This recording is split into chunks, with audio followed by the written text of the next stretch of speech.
Mobile જોવા માંડ્યો, lesson નથી કરવાનું. કરવા માંડ.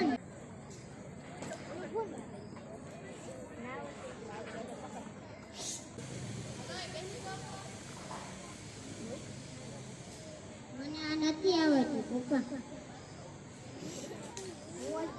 હું અત્યારે ઓફિસનું કામ કરું છું. માં ક્યાં? માં મામાના ઘરે ગઈ છે, 5 દી પછી આવશે. ફોન દઈ દઉં.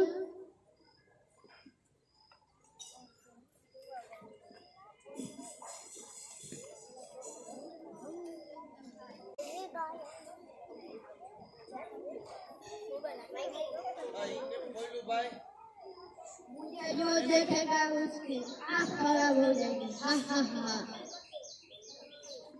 क्या हुआ?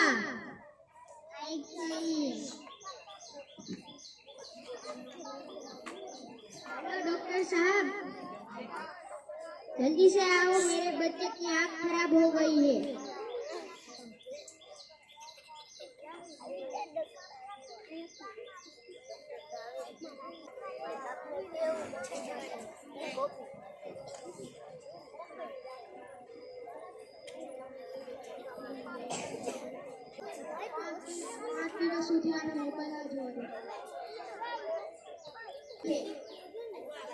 મોબાઈલ